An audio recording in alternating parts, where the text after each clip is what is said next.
só precisa achar uma pessoa. Ele acha Abraão. Abraão é a pessoa. Abraão tem os requisitos para isso. Aí Deus vai, pega o Abraão e fala o que para ele? Vamos ler Gênesis 12? Isso, Gênesis, lê para nós. Gênesis capítulo 12. O que diz lá?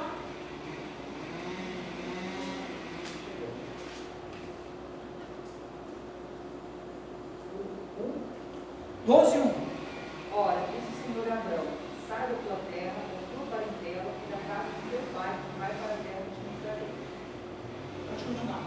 De ti farei uma grande nação, te abençoarei e te engrandeceirei em nome, se tu convence. O 3 também.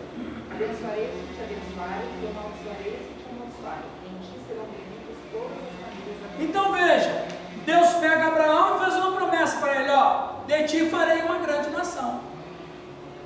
Sai da tua terra, porque a sua terra é uma terra manchada de pecado. Sai da tua parentela, porque a sua parentela é toda manchada em pecado. Você vai para uma terra que eu vou te mostrar. De ti farei uma grande nação. Uma viagem sem GPS. É uma viagem sem placa de retorno.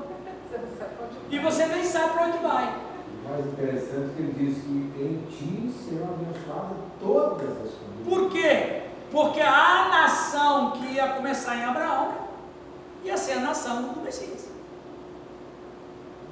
Então Abraão sai, e eu sei que vocês conhecem essa história, mas eu quero dar uma outra perspectiva. Ele sai da Babilônia e ele rasga o seu documento babilônico. Agora ele é uma outra nação. Então o que acontece? Deus pega Abraão, tira da Babilônia, vai para uma terra, lá começa. Aí essa terra que começa com Abraão é uma terra que vai ser um país do Messias. Aí você observa o primeiro mandamento, quando Deus dá os mandamentos para o povo de Israel. Qual é o primeiro mandamento? Não terás outros deuses diante de mim. Porque se for para vocês serem idólatras, eu não começava uma nação, eu usava uma que já tinha. Não é, José?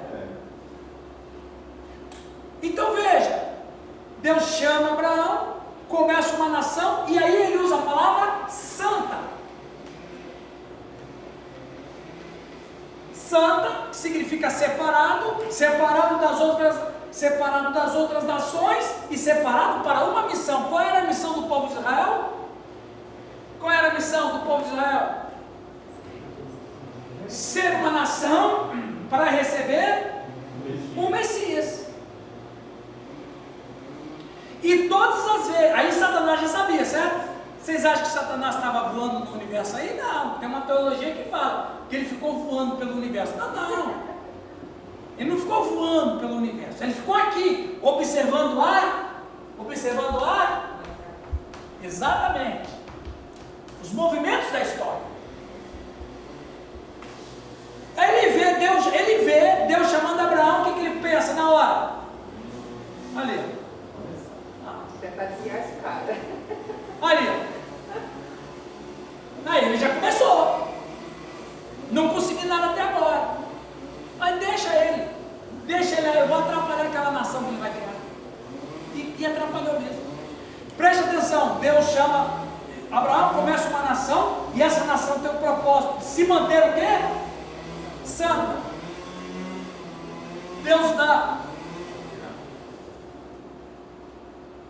Deus dá todas as condições para que a nação de Israel seja essa nação santa. Deus dá todas as condições. E aí a gente observa o seguinte, Rio. Se Deus dá todas as condições para essa nação se erguer na história como uma nação forte, Deus chama a nação de Israel e promete para Israel bênçãos terrenas. Eu gostaria aqui de hermenêutica agora. E eu não quero causar escândalo e tampouco quero falar heresia. Mas eu estou apresentando fatos. Comigo é o que a Bíblia diz. Quando você lê Deuteronômio capítulo 28, vamos ler lá, Deuteronômio capítulo 28.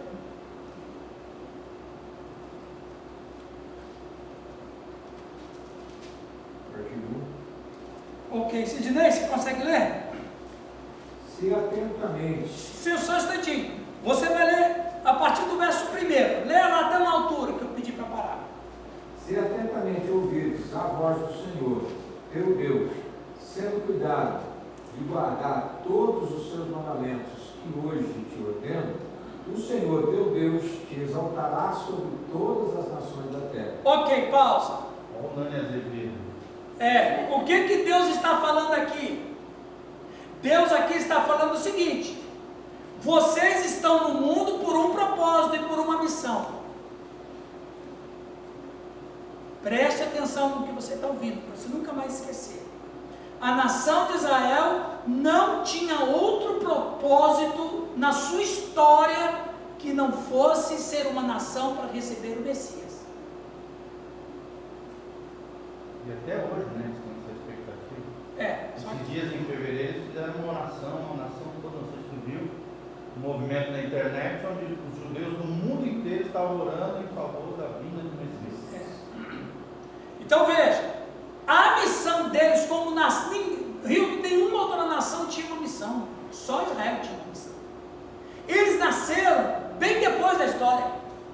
Quando Israel nasceu, já tinha os grandes impérios daquela época, já tinha. Então eles não eram uma nação assim proeminente. Não, eles foram uma nação feita bem depois da história. Mais ou menos, Abraão foi 2000 anos antes de Cristo. Quando Israel apareceu na história, nós estamos falando de mais ou menos 1500 anos depois que a primeira civilização surgiu. E se não fosse pela Bíblia, eles nem seriam mencionados na história secular, porque eles não tinham hábito de construir nada. Exatamente. Eles seriam passados desapercebidos. Exatamente. Até pouco tempo atrás, a arqueologia até duvidava da existência de Davi. Exato. O que Israel como nação deixou de legado? Nada. Assim, do ponto de vista secular, não deixou nada. Mas essas palavras de Deus, por exemplo, elas são eternas, são decretos. Não são eternos. Quem quebrou? Ninguém pode quebrar. O que você está falando? Os decretos de Deus são Não, sim, mas os decretos de Deus, tem dois tipos de decreto. Tem os decretos eternos e tem os decretos temporários. Claro. Então o que acontece aqui nesse texto? Ele está falando o seguinte: eu vou abençoar essa nação, por quê? Porque uma nação, para se estabelecer no mundo, ela precisa do quê? Primeiro, ela precisa de quê? Povo, território. Território. Depois ela precisa o quê? Povo. Depois ela tem que ter o quê? Língua. Exército. Depois ela tem que ter o quê? PIB. Produto Interno Bruto. Senão, ela não é nada na história. Continuando ali, depois a gente fala dos decretos. Continua lá, por favor. Se ouvires a voz do Senhor, teu Deus, virão sobre ti e te alcançarão todas estas bênçãos. Primeiro, bendito serás tu na cidade e bendito serás no campo. pausa. Olha que interessante aqui. Deus está falando que a bênção vai estar tanto no campo. O que o campo produz? Alimentos. O que uma cidade produz? Comércio. Progresso, comércio, dinheiro. Ou seja, eu vou abençoar a população rural e vou abençoar a população urbana. Toda nação tem o quê? População rural. Quem é que alimenta as nações? Rural. Aliás, o Brasil, em 2019, o Brasil alimentou 1/3 da população mundial. Continua, Jocô. Bendito serás ao andares e bendito ao sair. Não, entrares é o e 4, ao sair. é o 4. Ó, bendito o fruto do teu ventre. Pausa. O que é o fruto do ventre? O que uma nação precisa para se estabelecer? Pessoas. Bendito será o seu ventre, ou seja, vocês vão ser uma nação populosa. Continua. E o fruto da terra, da tua terra, e o fruto dos teus animais, e as crias das tuas vacas e das tuas ovelhas. O que Deus está falando aqui? Produto interno bruto. Agricultura, pecuária e ovinicultura. Agronegócio. Agronegócio, que inclusive que está salvando o país nosso. Agronegócio. Toda nação tem que. O grande carro-chefe de uma nação é o agronegócio, porque o mundo precisa comer. Inclusive agora, né? Inclusive agora. Não foi pior, A Bíblia não fala, claro, a Bíblia não precisa falar isso, mas depois de uma guerra travada, longa guerra, o que o povo vai querer? Comer, meu. Agora quem é que vai ficar rico? Quem tem comida para vender. Opa, Deus está dizendo que ó, eu vou abençoar vocês com o PIB. Continua lá, por favor, Sidney. Bendito o teu cesto e a tua amassadeira. Bendito serás ao entrares e bendito ao saíres. E essa palavra bendito ao entrares e bendito ao saíres é uma palavra usada em modelo militar. É entrar numa guerra e sair de uma guerra. Você vai entrar numa guerra e você vai sair dela vencedor. Essa é a ideia. Bendito ao entrares e bendito ao saíres.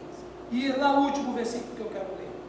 O Senhor fará que sejam derrotados na tua presença os inimigos que se levantarem contra ti. Por um caminho sairão contra ti, mas por 7 caminhos fugirão da tua presença. Aí Deus está falando que eu vou proteger vocês, que o exército vai ser bem protegido, vai ser uma bênção. O que Deus está pensando aqui, Rio? Deus está pensando. E olha que Israel era cercado pelos melhores exércitos da época, né? Exatamente. Os assírios, Os filisteus, tudo. Então veja, aí você olha assim, Hildo, poxa, por que Deus parece que Deus era tão cruel lá no Antigo Testamento, parece que Deus era tão carrasco? Não, Deus estava querendo proteger a promessa. Ah, mas porque Deus falou que tinha pena de morte em Israel? Claro que tinha. Deus pensando em proteger a promessa.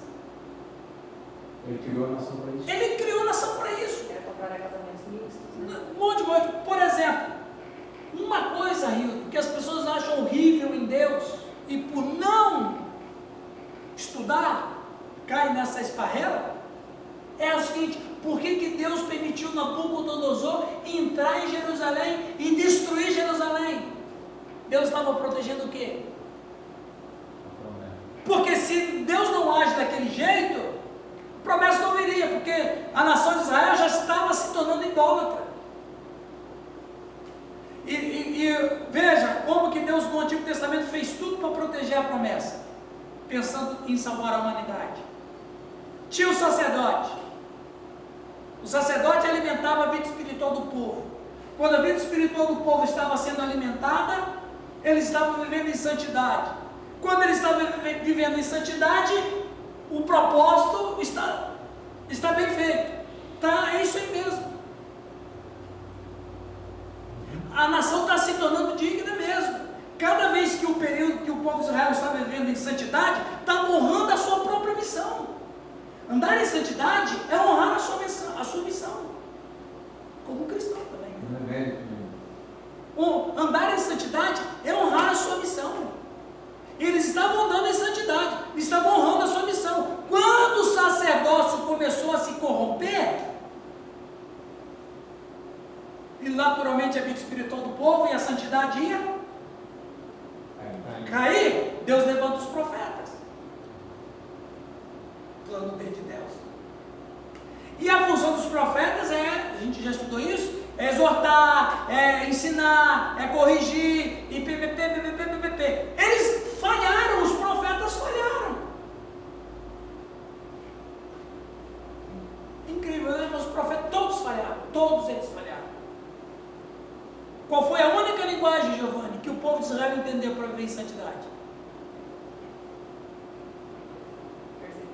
Não.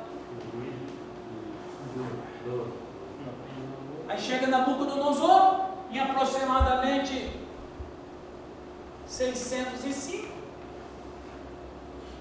faz aquela carnificina para salvar a promessa. Quando eles voltam da Babilônia 70 anos depois, não são mais os judeus que foram.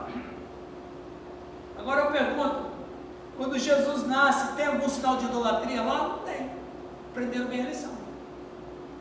Então veja, o Cristo quando nasceu, Israel cumpriu o seu propósito, a duras penas, é verdade, mas cumpriram, porque o Cristo veio. E eles só cumpriram a missão porque Deus interviu no meio deles, senão, não teria missão nenhuma. E essa foi a linguagem que eles entenderam. Não quiseram ver os sacerdotes, porque eles falharam. Não quiseram ver os profetas, que falharam também.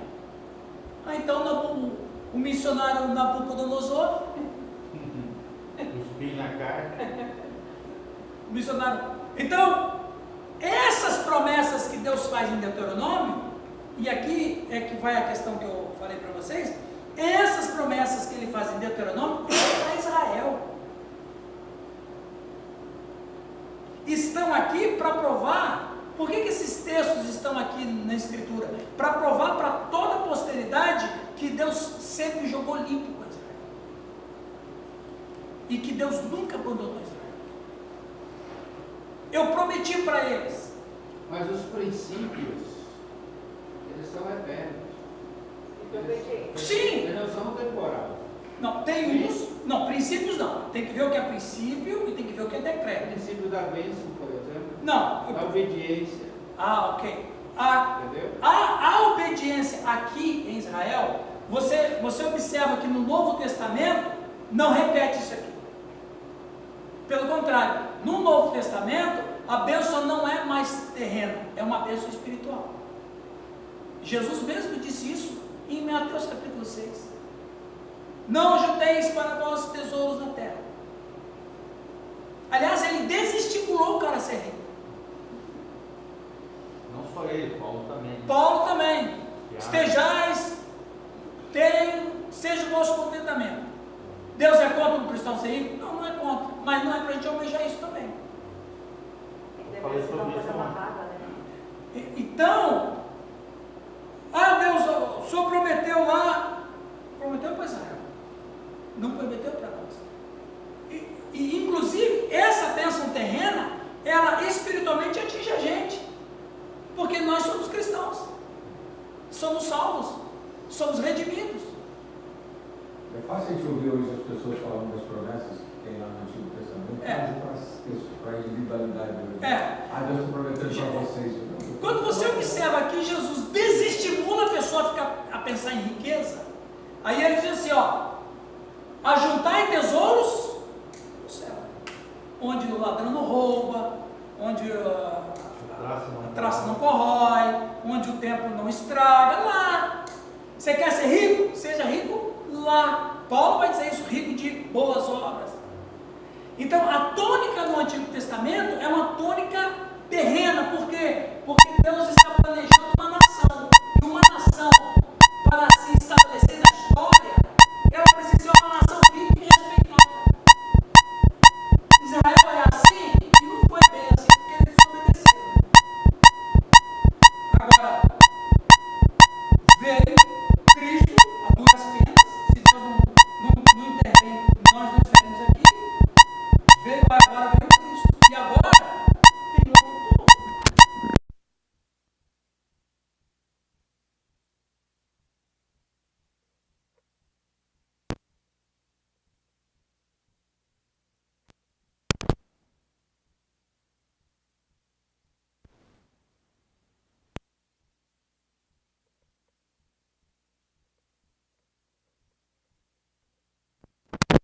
Tem que ter um povo santo. Não tem, Deus faz.